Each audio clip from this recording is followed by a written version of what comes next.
On a Saturday morning yet. Isn't that nice? Thank you all. And we're going to have an incredible convention. It's really going well. We're going to have an incredible convention. And we're going to get things solved, and we're going to do lots of wonderful things for our country, most importantly. So I'm here today to introduce the man who will be my partner in this campaign and the White House to fix our rigged system. We are in a rigged system. And to make America safe again, and to make America great again.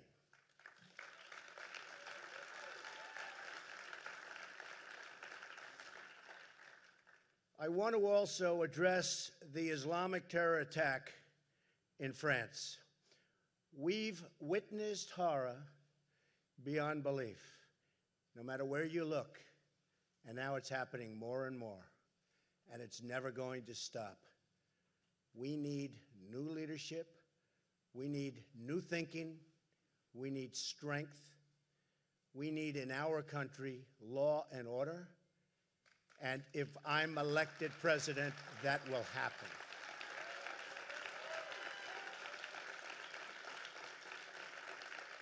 I want to express our unyielding support for the people of France, and we mourn their loss as a nation.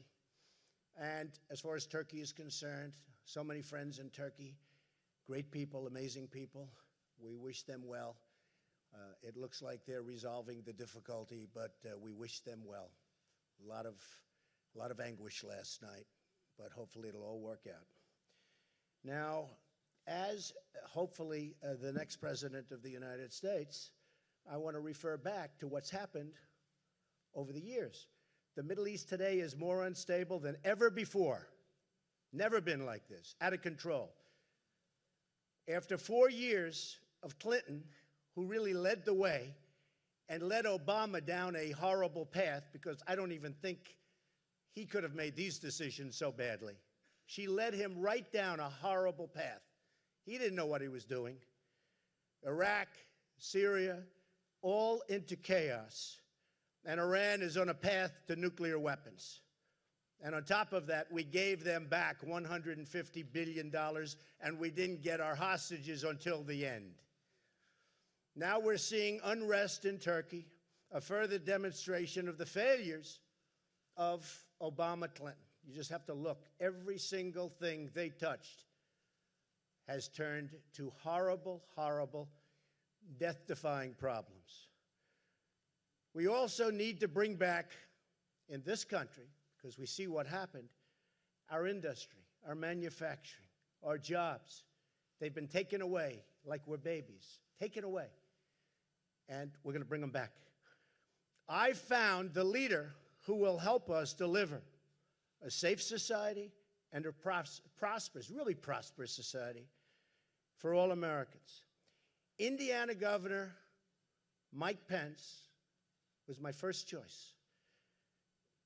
I've admired the work he's done, especially in the state of Indiana, and I'm going to go over some of those accomplishments in just a minute. But I also admire the fact that he fights for the people, and he's going to fight for you. He is a solid, solid person.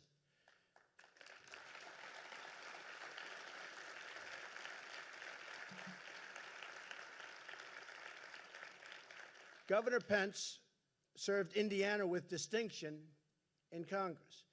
He rose to leadership and served as the chairman of the entire House Republican Conference. Number one.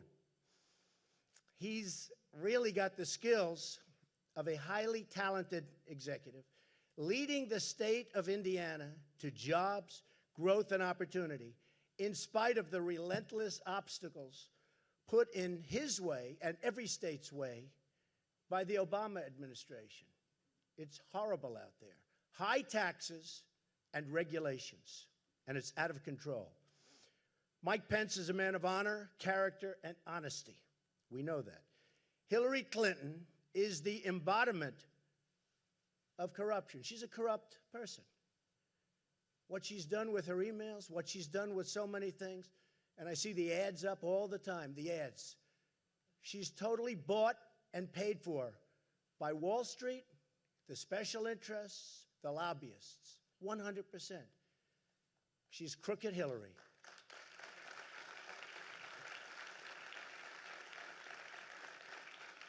And I think that while she got away with murder, in fact, I think it might be her greatest accomplishment, escaping the recent scandal and her lies and the loss of 33,000 emails. But it wasn't a loss. She discarded. That in itself is a major crime. Other people have been paying tremendous prices for what they've done, which is peanuts compared to what happened with Hillary Clinton. 33,000 emails are missing, and that's okay. Didn't give them to the FBI. Didn't give them to the Attorney General, and that's okay. Wipes her server clean, that's okay. These are crimes. These are crimes. And how she got away with it, I think I understand it, but I think a lot of people don't. But I do believe, while she didn't pay the price she should have paid, she's going to pay that price when November 8th rolls around. She's going to pay it at the polls. I believe that. On top of everything else, Hillary made $21.6 million giving speeches to special interests in a short period of time. She's totally owned by Wall Street. We believe in Americanism. She believes in globalism. And it's not that she believes in it. The people that give her all of this money believe in it. And she'll believe in whatever they want her to believe. Believe me, that's it. What a difference between crooked Hillary Clinton and Mike Pence. Mike Pence will never be afraid to speak the name of our enemy. Radical Islam, radical Islamic terrorism. You saw it the other day with the truck screaming out the window. You heard what he was screaming out the window. You saw it in San Bernardino. You saw it at the World Trade Center. You saw it in Orlando. How horrible was that? You saw it in Paris. You see it all over. And Hillary is a weak person. We are the law and order candidates. And with the law and order party, we're going to change things around. There's going to be respect again for law and order.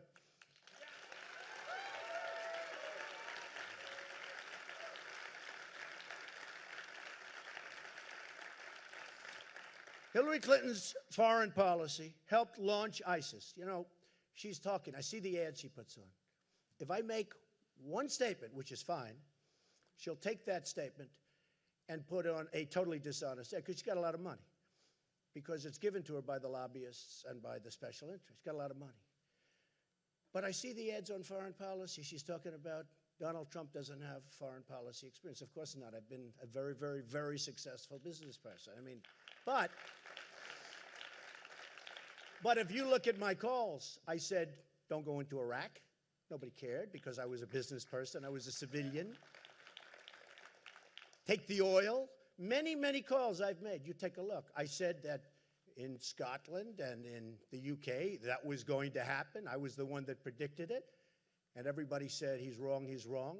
President Obama said if it happens, they're going to get to the back of the line, which probably is one of the reasons they lost. Of course, I consider it a win. I think it was a win for them, actually, because they don't want to be told what to do. And they don't want to be told that when people pour into the country, they have to take them even if they're not qualified, even if they don't have paperwork, even if they have no idea where they come from. And I said that Brexit's going to happen.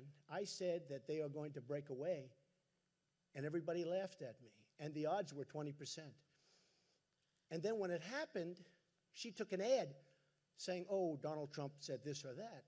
But I'm the one that said it was going to happen. And some of the more fair reporters, about 30% of them, said he was right. I appreciate that. 70% didn't, so that's okay. So Mike Pence will never be afraid to speak the name of our enemy. So important. Now, I think if you look at one of the big reasons that I chose Mike, And one of the reasons is party unity, I have to be honest. So many people have said party unity because I'm an outsider. I want to be an outsider. I think it's one of the reasons I won in landslides. I won in landslides. This wasn't close. This wasn't close.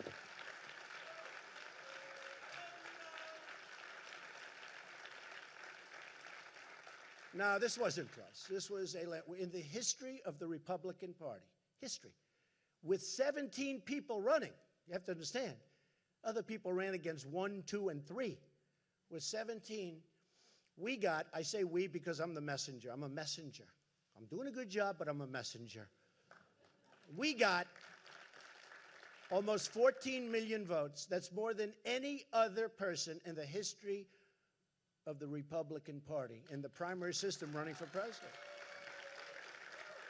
And think of it. That's more than Ronald Reagan, who we love. That's more than Richard Nixon. It's more than Dwight D. Eisenhower. You know, he won the Second World War, in all fairness. It's pretty good. It's more than the Bushes. But I mean by a lot. I don't mean by little. But that's with 17 people. People don't oversay that. That means our message is unbelievable. And I want to thank all of the loyal people, because I have such loyal, unbelievable people, and they displayed that just yesterday in Cleveland, where it's going to be so amazing. But they displayed it. It was on display, where we had this group of people, who many of whom I've known, and I won't say, because for party unity, I'll say they're wonderful people, okay? Never Trump, they said. Never Trump, never Trump. Oh, we're going to win. They got crushed, and they got crushed immediately, because people want what we're saying to happen. They're tired of a country that has horrible trade deals, that has no borders, that has taxes that are through the roof, highest taxed nation just about in the world, that has regulations that don't allow you to start a business and destroy your business if you do start. And by the way, speaking of destroying businesses, we're going to take care of the miners, and we're going to take care of the steel workers. We're going to put them back to work. So they're very tired of it. But I want to thank all of those people, that delegates that were on the different committees, because, boy, was that something. Did we show them something? And unfortunately, the vote was very late. But essentially, we had 112 to 12. This was the vote that was going to put it onto the floor, and we're going to have a big fight. We're not going to have a fight. People agree with what they want the wall. They want the borders. They want these things to happen. And what we're doing that I'm so proud of, and nobody else would even think about doing it. I fought very hard for it. We'll call it the Johnson Amendment, where he took away from the evangelicals. And I want to thank the evangelicals, because without the evangelicals, I could not have won this nomination. The evangelicals have been unbelievable. I dominated with the evangelicals. A lot of people were surprised. They say, he's not perfect. But you know what? They know I'm going to get the job done, and they're really smart. And I said for the evangelicals that we're going to do something that nobody's even tried to do. You have the Johnson Amendment passed by Lyndon Johnson and his group, and he was a powerful president. He knew how to get things done. He got bogged down in a war that was a disaster, and it destroyed him. But he was a powerful president, and we call it the Johnson Amendment, where you are just absolutely shunned if you're evangelical, if you want to talk religion. You lose your tax-exempt status. We put into the platform, we're going to get rid of that horrible Johnson Amendment. And we're going to let evangelicals, we're going to let Christians and Jews and people of religion talk without being afraid to talk. I saw this. I had so many great leaders so many times up to my office. The absolute top evangelical leaders, Christian leaders, Jewish leaders. Believe it or not, some Muslim leaders. People are going to be surprised to hear that. I had the top leaders up to my office. And I said, why is it that you're so powerful as an individual, and yet when you get out there, you're sort of timid? And they didn't know how to answer the question.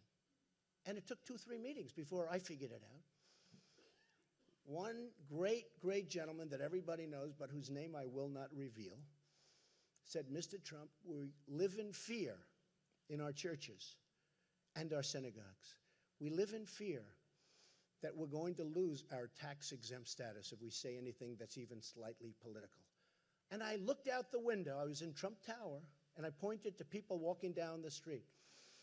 I said, well, they have the right to speak, but you don't. That means they're more powerful than you are. We have to do something about it. How did it start?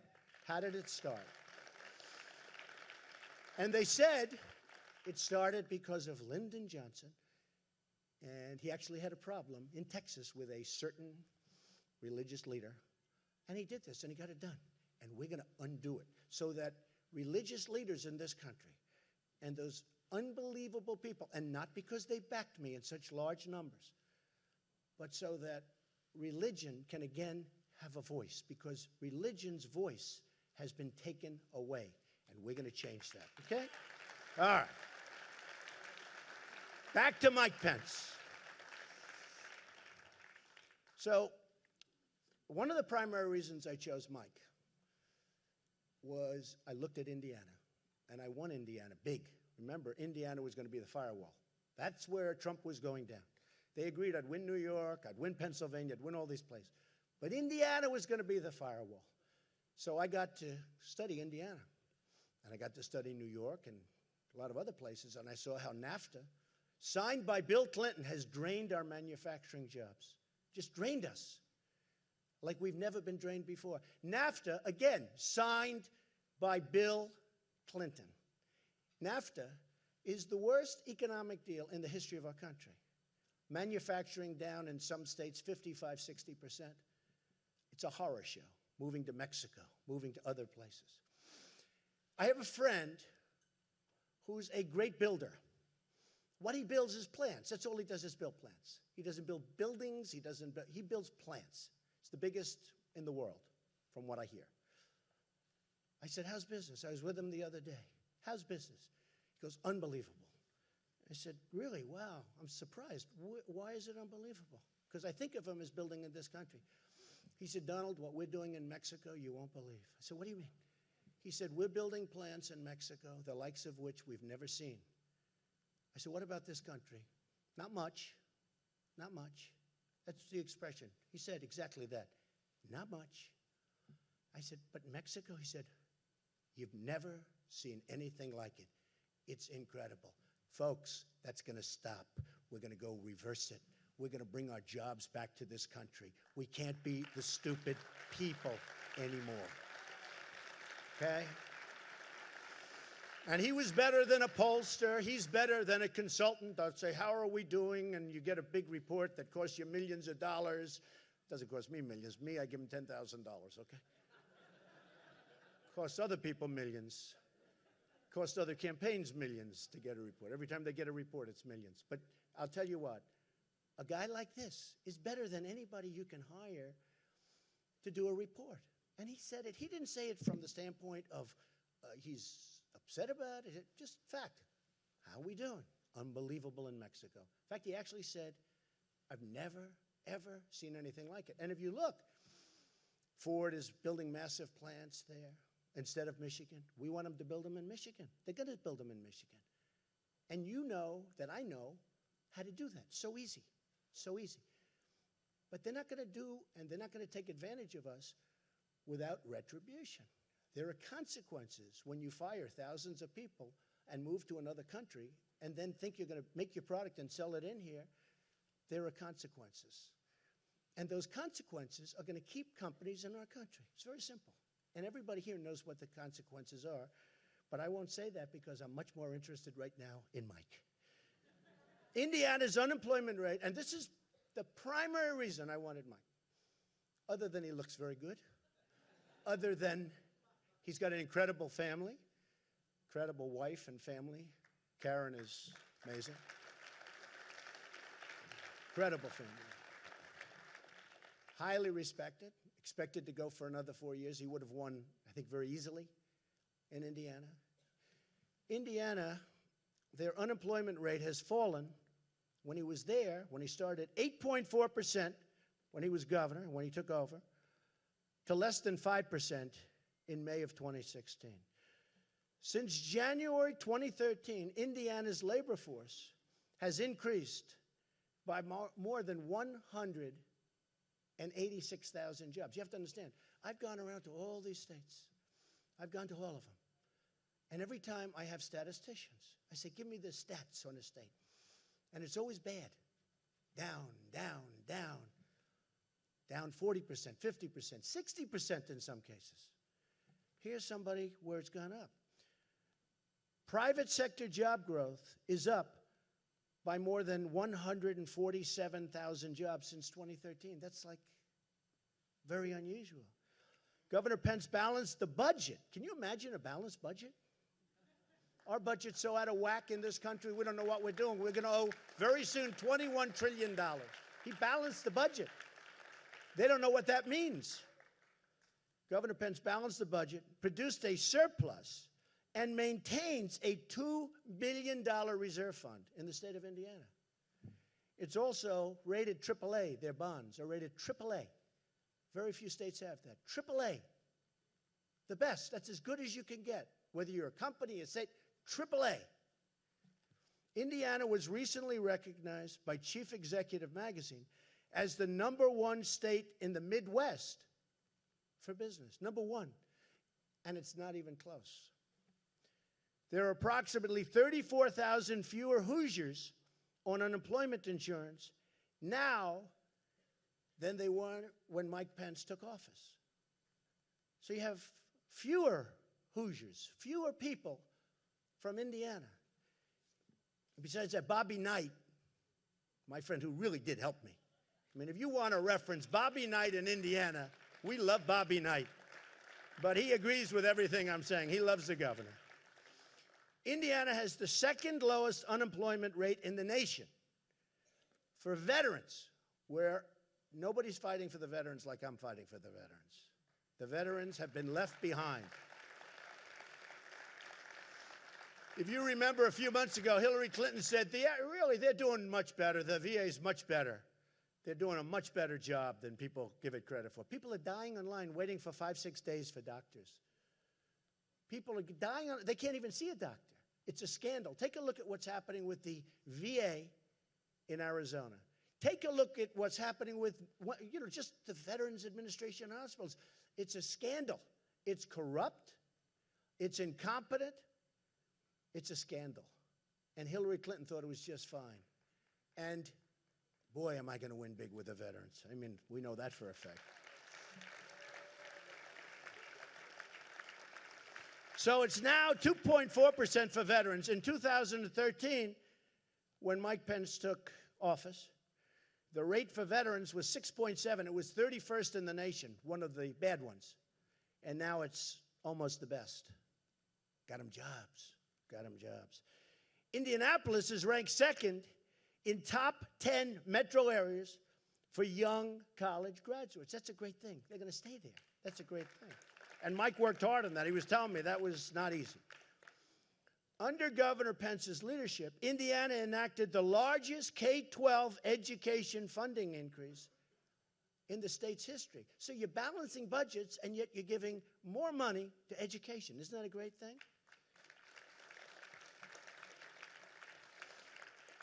Indiana has just about the largest school choice program in America. School choice is where it's at, folks. You want to get your schools better. You've got to get rid of Common Core fast. Governor Pence enacted the largest income tax cut in the state's history. Think of that. We're cutting taxes and balancing budgets. And along with corporate tax reform, just about #1 in the country. CNBC ranked Indiana first in the nation for its infrastructure. So with all of these cuts and all of these balancing budgets, we're spending more money on education, and the infrastructure is kept up. That had so much, look, as a builder, nobody in the history of this country has ever known so much about infrastructure as Donald Trump. I build infrastructure. Do I know how to build a wall? Do I know how to build infrastructure? You know, it's very interesting. We're building, I won which is pretty amazing in the Obama administration, but I won the right to have the old post office building on Pennsylvania Avenue, right near the White House. And it's an amazing, probably the best location, one of the most sought-after projects in the history of the GSA, General Services. And I really like what's happened. We're going to have an opening very soon. Ivanka and Eric and Don did a fantastic job on it. But I thought the other day, I was going over the numbers, we're under budget and about a year, actually more than a year. But we're a year ahead of schedule, and we're under budget substantially. And the quality of the work is even better than we originally were going to do. And when I explained to a government representative that we're under budget and ahead of schedule, they almost fell off because they've never heard those words before. They've never heard.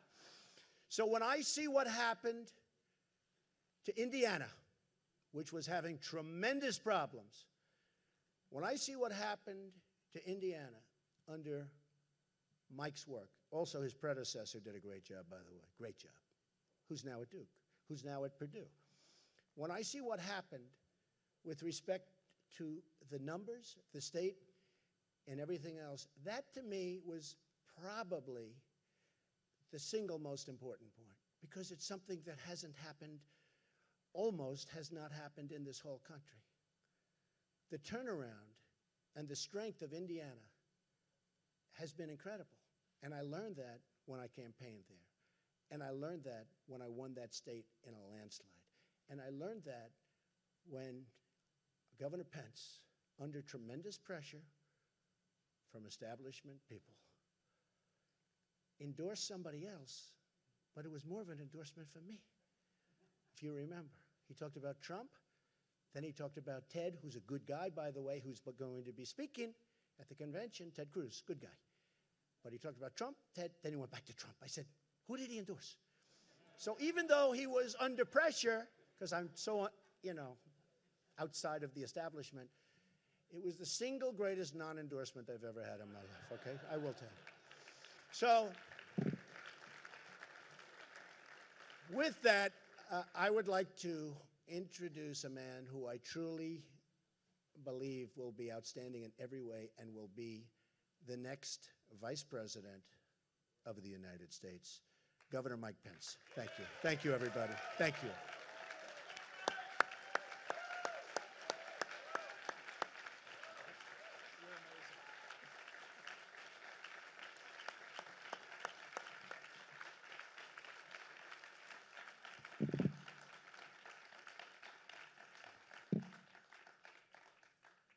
On behalf of my family here and looking on, would you join me in thanking Donald Trump, Melania, and his entire family for the sacrifices that they are making to make America great again?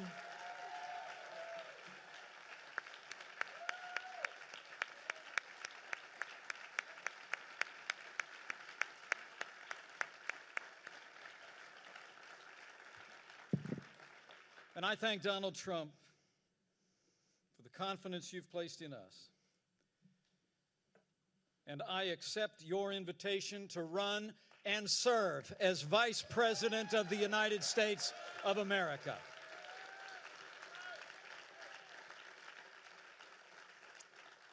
I come to this moment deeply humbled, but with a grateful heart.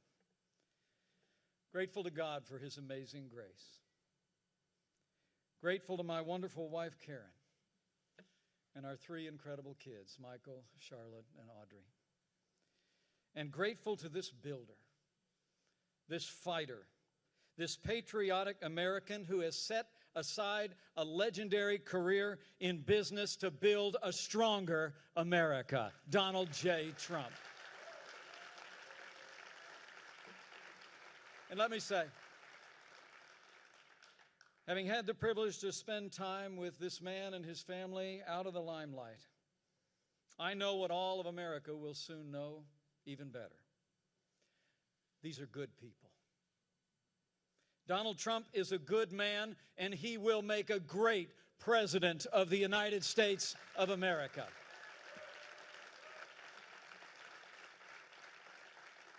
Donald Trump understands the frustrations and the hopes of the American people like no leader since Ronald Reagan. The American people are tired. We're tired of being told. We're tired of being told that this is as good as it gets. We're tired of having politicians in both parties in Washington, D.C. tell us we'll get to those problems tomorrow. And as Ronald Reagan said, we're tired of being told that a little intellectual elite in a far distant capital can plan our lives better for us than we can plan them for ourselves. Donald Trump gets it, and he understands the American people.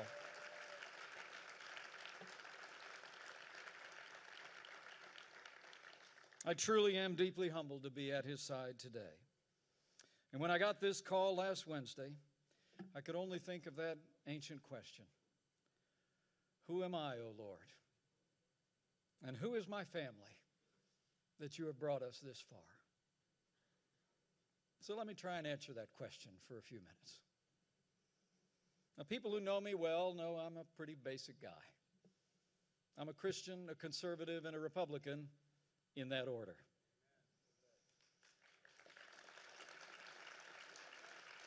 Now, while I currently have the privilege of serving the state that I love, I'm really just a small town boy who grew up in southern Indiana with a big family and a cornfield in the backyard.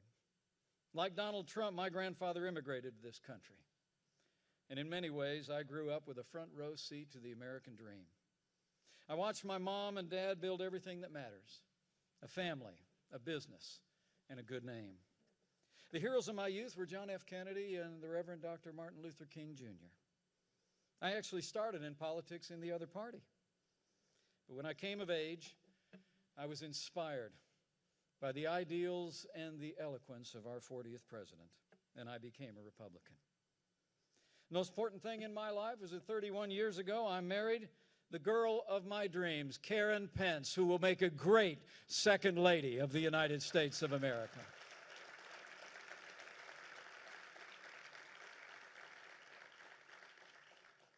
And while this office is an extraordinary office to which to aspire, the highest role I will ever play is D.A.D. And I'm a proud father of a college student, a graduate turned writer, and a United States Marine.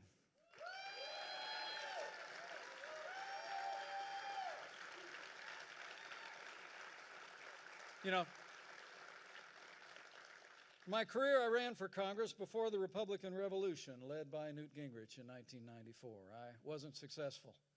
By the time I got elected to Washington, D.C., sometimes I felt like I was elected after it was over. From almost my first day in Congress, I found myself battling the big spenders in both political parties. Whether opposing No Child Left Behind, the prescription entitlement, or the Wall Street bailout, I fought every single day for taxpayers and fiscal responsibility when I was a member of the Congress of the United States. And after the Republicans lost the Congress in 2006, I was actually unanimously elected to serve in leadership. And we fought back against the Nancy Pelosi Congress. We opposed Obamacare. We opposed their tax increases. We opposed their cap and trade. And I was part of the team that won the Congress back from Democrat control in 2010.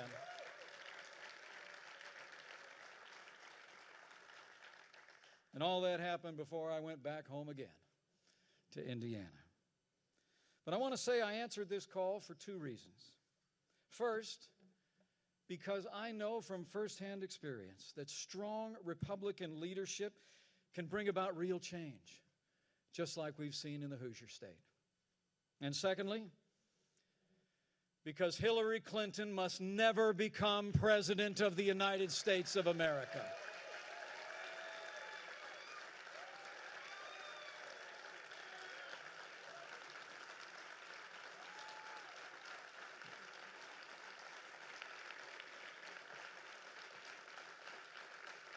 Now, on the first point, I know what I'm talking about. You know, in Indiana, we prove every day you can build a growing economy on balanced budgets, low taxes, even while making record investments in education, roads, and health care. We like to say Indiana is a state that works, and it does. Indiana works because Republican principles work every time you put them into practice. Today we have a $2 billion surplus and the highest credit rating in the nation. And since I became governor, Hoosier businesses, large and small, have created nearly 150,000 net new jobs. And we have more Hoosiers going to work than ever before in the 200-year history of the great state of Indiana. That's what Republican leadership gets you. And let me say from my heart, that's what the no-nonsense leadership of Donald J. Trump will bring to Washington, D.C. But elections are about choices. Elections are about choices. And I also joined this ticket because the choice could not be more clear. The stakes could not be higher. Americans can choose a leader who will fight to make America safe and prosperous again and bring real change, or we can elect someone who literally personifies the failed establishment in Washington, D.C. 7.5 years of Barack Obama and Hillary Clinton's policies have weakened America's place in the world and stifled our nation's economy. Terrorist attacks at home and abroad, grim and heartbreaking scenes from France just a few short days ago, the attempted coup in Turkey all attest to a world spinning apart. History teaches us that weakness arouses evil. Hillary Clinton and Barack Obama's foreign policy of leading from behind, moving red lines, feigning resets with a resurgent Russia and the rise of ISIS is a testament to this truth of history, and we must bring a change to America's stand in the world.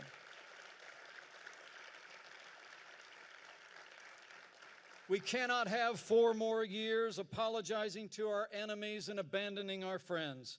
America needs to be strong for the world to be safe. On the world stage, Donald Trump will lead from strength. He will rebuild the arsenal of democracy, stand with our allies, and hunt down and destroy the enemies of our freedom.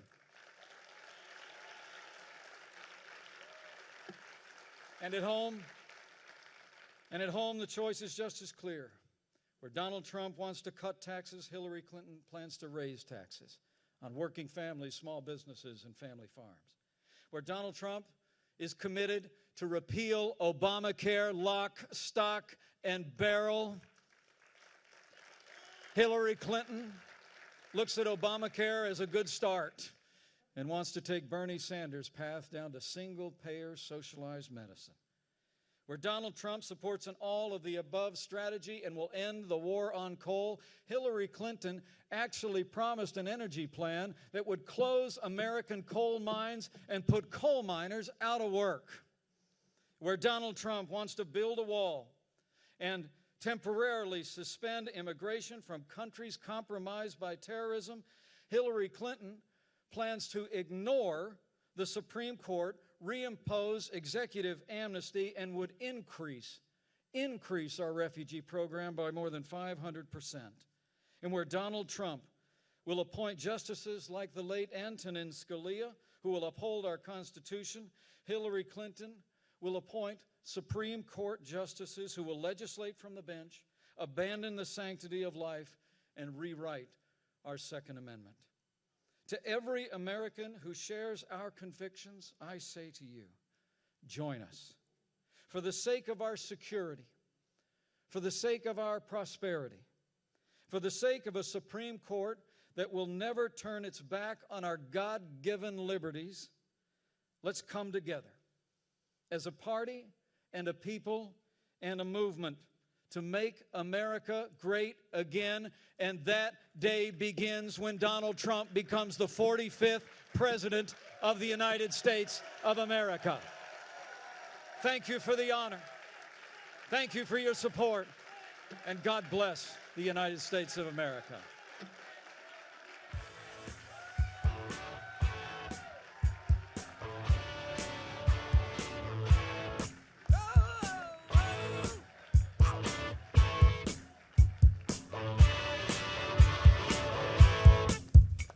She stood in the street, smiling from her head to her feet. I said, hey, what is this? Now, baby, maybe she's in need of a kiss. I said, hey, what's your name, baby? Maybe we can see things the same. Now, don't you wait, oh, hesitate. Let's move before they raise the parking rate. All right now, baby, it's all right now. All right now, baby, it's all right now. Let me tell you now.